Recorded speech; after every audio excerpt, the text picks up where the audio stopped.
once stood on the world stage, his flute dancing in harmony with a song that became Australia's unofficial anthem. But decades later, Greg Ham died alone in a dim house, his name stained by a court ruling that branded his most iconic musical moment as theft. How did it come to this? How does a man go from being cheered by millions to being remembered, if remembered at all, as the guy who stole a melody? In 1981, the song Down Under by Men at Work swept through the globe like wildfire. Its quirky lyrics, infectious rhythm, and especially that whimsical flute riff became instantly recognizable. It wasn't just a hit, it was a cultural symbol. And Greg Ham, the man behind that unmistakable flute line, became a household name without ever singing a word. He was the quiet genius, the multi-instrumentalist who gave the song its soul. But years later, that very riff would become the subject of a brutal copyright lawsuit, with a children's tune called Kookaburra at its center. It was a legal battle that didn't just cost money, it shattered identities. While some saw it as a minor case of infringement, to Greg Ham, it was a scarlet letter he could never remove. "I'm terribly disappointed that that's the way I'm going to be remembered," he said, "for copying something." Behind the headlines, behind the courtroom drama, lies a story far more devastating than the public ever saw. The slow collapse of a man once lifted by applause, now dragged down by shame, addiction, and depression. This is not just the story of Greg Ham, the musician. It is the story of a man destroyed by memory, perception, and the unbearable weight of a single moment in time. In the late 1970s and early 1980s, a cultural wave began to rise from the land down under. Australia, once overlooked in the global pop scene, suddenly had a voice, and that voice was quirky, confident, and unmistakably proud of its roots. At the heart of this movement was a band called Men at Work, and within that band, tucked quietly among the charismatic figures, stood Greg Ham. A classically trained musician turned pop sensation, Greg wasn't the frontman, but he was the soul that gave the music its texture. Born in 1953, Greg Ham was more than just a performer. He was a chameleon of sound, playing flute, saxophone, keyboards, and more. His entry into Men at Work wasn't planned. It was the result of a casual invitation from his friend Colin Hay, the band's lead singer. What began as a casual jam session would soon become a musical revolution. Their collaboration sparked magic, and when Greg added the flute line to Down Under, it was spontaneous, instinctive, and unforgettable. Australia was ready for a sound that was uniquely its own, neither British nor American, and Down Under gave it just that. With lyrics that winked at Aussie culture and music that fused rock with reggae and jazz, the song became a phenomenon. The band's debut album, Business as Usual, dominated charts not just in Australia, but also in the US and UK, an unprecedented feat at the time. Greg Ham, with his floppy blonde hair and easy grin, was swept into a tidal wave of fame. But beneath the playful image lay a complex man. Greg had always struggled with anxiety and insecurity, hiding it behind humor and creativity. He never sought the spotlight, and once thrust into it, he wore it like an ill-fitting suit. While the band toured the world, winning Grammys and selling millions of records, Greg often retreated into quieter spaces, drawn more to music itself than the spectacle surrounding it. Still, the pressure to perform, to succeed, and to live up to an international standard began to weigh heavily. Internally, Men at Work was not the harmonious crew the media portrayed. Creative tensions, management disputes, and personal burnout crept in. The band began to fracture just as fast as it had formed, and within a few years of their meteoric rise, the glory started to fade. By the early 1990s, Men at Work had effectively dissolved, and Greg found himself drifting. He continued to make music, teach, and act in small television roles, but nothing ever reached the height of that first success. And yet, through it all, one thing kept him tethered to legacy: the flute riff from Down Under. It was his fingerprint on a cultural monument. He was proud of it. He defended it, until the world turned against it. In 2009, nearly 3 decades after the song's release, the past came knocking, in the form of a copyright lawsuit. The iconic flute line, it was alleged, had copied 2 bars from the 1930s children's tune Kookaburra, Sits in the Old Gum Tree. The lawsuit was brought not by the original writer, who had passed away, but by a publishing company that had recently acquired the rights. What followed was not just a legal dispute, but a public undoing of a man's identity. For Greg, it wasn't about money. It was about integrity, about memory, and about the terrifying realization that the one thing he cherished most, his contribution to a beloved national treasure, was being painted as theft. This video will delve into how a brief melody, played in joy, became a lifelong curse, how the law can dissect art with a cold scalpel, and how one man, already vulnerable, spiraled under the weight of public scrutiny and personal shame. The tale of Greg Ham is more than a story of copyright. It is a story of creation, destruction, and the haunting echo of being misunderstood. It began with a laugh, a pint of beer, and a song that wasn't meant to change the world. Greg Ham met Colin Hay at a party in Melbourne in the late 1970s. Hay had a few songs, a few ideas, and a vision. Greg had a flute, a saxophone, a gentle humor, and a love for music that defied genres. When Hay invited him to join his new band, it wasn't a grand proposition. It was just friends making music. But what they created together would soon break barriers far beyond Australia's sunburnt borders. The band, Men at Work, had a distinctive sound from the beginning. Upbeat rhythms, unexpected instrumentation, and lyrics that walked the line between satire and sincerity. Greg's flute was the band's secret weapon, a melodic whisper in a world of guitars and drums. His famous riff on Down Under wasn't written in a studio with legal contracts and sheet music. It was an improvised moment, a lighthearted quote of an Australian tune they'd all grown up with. Nobody thought it would be controversial. It was nostalgic, playful, local. Down Under wasn't just a hit, it was a phenomenon. It reached #1 in Australia, the United States, Canada, New Zealand, and the UK. The accompanying video, with its quirky characters and beachside humor, cemented it as a visual and sonic icon. Greg, with his boyish charm and twitching flute, became instantly recognizable. It was a time of late-night TV appearances, sold-out tours, screaming fans, and champagne-soaked hotel rooms. Greg was living the dream, but in many ways, it wasn't his dream. He loved the music, not the circus. He enjoyed teaching, composing, exploring sounds, not posturing for cameras. As the band rode the roller coaster of fame, internal pressures mounted. The dynamic between Hay and other members began to sour. There were disputes over creative direction, royalties, and leadership. Greg found himself caught between friendship and frustration.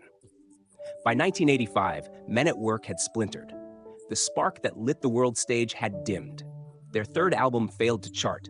Members went their separate ways, and for a while, Greg disappeared from the public eye. But he didn't vanish.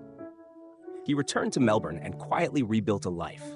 He worked in theater, scored films, and most notably, began teaching music to schoolchildren. He had a gift for reaching young minds, not just with technique, but with joy. Former students would later recall how Greg made music feel like a living, breathing adventure. For a while, it seemed Greg had found peace. He remained proud of his work with Men at Work, especially Down Under. He saw the song as a love letter to Australia, but something that had become bigger than himself. And while the band never recaptured their former glory, they remained beloved. In 1996, they reformed briefly, and Greg joined Colin Hay again for tours and nostalgic performances. The crowd still roared when the flute came in. But then came the lawsuit. In 2007, during an episode of the TV show Spicks and Specks, someone pointed out the similarity between the Down Under riff and Kookaburra, a children's song written in the 1930s. It was trivia, a throwaway fact, but it sparked a chain reaction.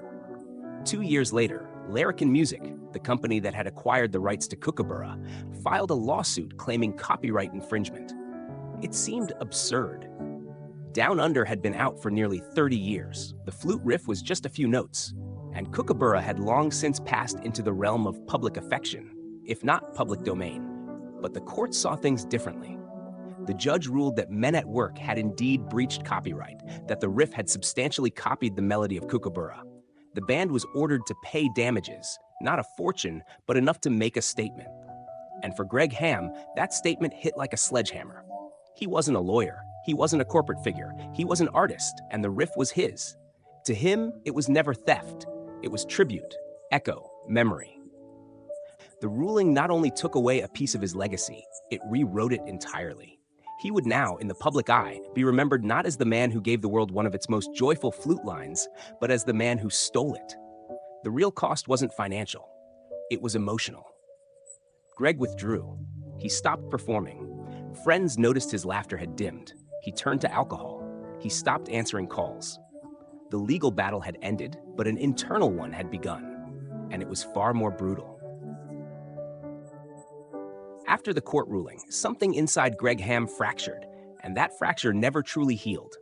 Though the financial penalty from the lawsuit was relatively small, the emotional toll was massive.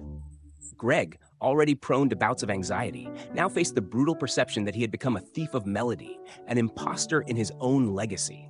What hurt most wasn't public ridicule. It was the erasure of artistic intent. A few notes, once played in playful homage, had now been weaponized against him in a cold legal setting. The court didn't care about context, culture, or conscience. It ruled in black and white. And for Greg Ham, that was devastating. In interviews following the ruling, Greg spoke openly, but with a sadness that clung to every word. "It will be the way the song is remembered, and I hate that," he said. "It has destroyed so much of my feeling for that song." For the man who helped craft a piece of national identity, being told his contribution was an act of theft was nothing short of psychological violence. "I'm terribly disappointed that that's the way I'm going to be remembered," he added, "for copying something." His voice, once confident and full of charm, now quivered with vulnerability. Friends noted a shift in him. He became withdrawn, drank heavily, and sank deeper into depression. The same hands that had once glided over saxophone keys and flutes with ease now trembled with disillusion. He stopped performing. He stopped teaching. Even music, his final refuge, became a source of pain. Greg lived his final years alone in a small, weathered house in Melbourne. Neighbors saw him rarely. Former bandmates tried to reach out, but contact was minimal. He was, as one journalist wrote, a man erased by a melody. There were no farewell concerts, no outpourings of industry support, no media campaigns to restore his name. Just silence, deafening, cruel silence. On April 19, 2012, police entered Greg's home after friends reported that he hadn't answered his phone for days. Inside, they found his lifeless body. No signs of trauma, no clear cause of death. Just a man in his late 50s, alone and gone. The coroner did not confirm whether it was suicide or natural causes, but for those who knew him, the context was louder than any diagnosis. News outlets covered his passing with respectful brevity. "Greg Ham, flute player for Men at Work, found dead," the headlines read. But between the lines, the tragedy felt eerily quiet. No national memorial, no government tribute, no televised celebration of life. For someone whose music had once defined the sound of a nation, his exit felt painfully underplayed. What makes Greg Ham's story so heartbreaking is not only the tragedy of his decline, but the invisibility of his suffering. The lawsuit over Kookaburra is often remembered as a quirky footnote in copyright law textbooks. Few recall that behind the ruling was a man slowly unraveling under its weight. And the public? Most of them never knew. They heard the flute and smiled. They danced to Down Under at weddings and pubs, unaware that the man who made that joy possible had come to hate those very notes. There is a particularly haunting image that lingers. A photograph taken in the early 2000s before the lawsuit shows Greg smiling on stage, eyes closed, lost in the music. Compare that to his final interviews, hunched, hollow-eyed, broken, and the contrast is gut-wrenching. Fame didn't destroy Greg Ham. Shame did. Manufactured shame, reinforced by a system that judged art like a balance sheet. In the end, Greg was not remembered for his versatility, his charm, or his teaching. He was remembered, if remembered, for a flute line that a court decided didn't belong to him. He became a cautionary tale, a casualty of bureaucracy's cold hand gripping the warm pulse of creativity. And yet, that flute still plays. At cricket matches, at pubs, in films, in the background of life in Australia. Most who hear it don't know the pain it carries. But now maybe you do. Greg Ham was never the loudest in the room. He didn't crave the spotlight like so many others who walked the tightrope of fame. But what he offered to the world was something rare: subtlety, melody, texture. He was the quiet pulse behind a band that defined a moment in Australian music history. And yet, when history was rewritten by a courtroom, Greg Ham became collateral damage. His legacy recast, his passion turned against him. At Aussie Uncovered, we believe that Greg Ham deserves far more than the footnote he has become. He wasn't a plagiarist. He was a a deeply sensitive, sometimes fragile artist who expressed himself not through headlines or grand statements, but through the simple beauty of sound. To say he stole from Kookaburra is to ignore the context, the spirit, and the intent behind what he created. It is to take a few notes out of an entire life and reduce a symphony to a scandal. And what about Kookaburra itself? A tune sung by generations of schoolchildren, deeply embedded in Australian culture, shared and reshaped without thought for decades. It lived in the public sphere not as property, but as heritage. Greg didn't steal it, he echoed it, as artists have always done. The idea that such a brief, melodic quote could destroy a man's reputation shows just how poorly our systems understand the nuance of art. Worse still is the way the public and media allowed the narrative to die. Where was the defense of Greg's character? Where was the cultural reckoning with what we lost, not just musically, but emotionally, when Greg Ham passed away? We remember the song, but forget the man. We hum the flute, but silence the hand that played it. It's easy to forget how much music costs those who create it, not in dollars, but in soul. Greg gave Australia one of its most joyful cultural exports, and when the legal storm came, he stood almost entirely alone. That kind of abandonment is not just personal, it's national. We failed to protect one of our own from being swallowed by a system that prized technicality over truth. Some say the law was clear, but we ask, was it just? Was it humane? And who benefits when a legacy is reduced to litigation? We urge viewers to look beyond the lawsuit and see the full human behind the flute. Greg Ham was not perfect. He battled addiction, isolation, and self-doubt, but he was never malicious, never exploitative. He was an artist who happened to be in the wrong place when the wrong people saw an opportunity. In the end, it's not just about copyright. It's about compassion, about how we treat those who gift us beauty and what we owe them in return. We remember Greg Ham not as a thief, but as a creator of joy, a man whose music traveled the world even as he quietly unraveled at home, a gentle soul who deserved more than silence. But what about you? When you hear that flute, do you hear theft or do you hear home? Do you think the punishment fit the alleged crime? Or was the crime our failure to see the man behind the melody? The sound of Greg Ham's flute still lingers in the air, light, playful, unmistakably Australian. It drifts through radio waves, pub speakers, and wedding playlists like a ghost unaware that the world has moved on. Most don't know the name behind the notes. Fewer still know the pain behind them. And yet, there was a time when those notes made a nation sing. It's strange how legacy works. One moment can define a life, and one judgment can unmake it. For Greg, his greatest creation became the shadow that followed him into solitude. But for the rest of us, Down Under still plays like nothing ever happened. We danced, we sang, we laughed, while he quietly faded away, consumed by a shame he never deserved. He wasn't a star who burned out in scandal. He wasn't a celebrity undone by ego. He was simply a man who made something beautiful and paid the price for it long after the applause stopped. There was no public farewell, no state funeral, no tribute concert, just a quiet room, a missed call, and a body found days too late. But maybe, just maybe, we can remember him now. Not for the lawsuit, not for the headlines, but for that brief, shimmering moment when his flute gave a country its anthem. Some stories are never told. But now you know. Greg Ham's legacy is not a verdict. It is a sound that once made the world smile. And if you listen closely, it still does.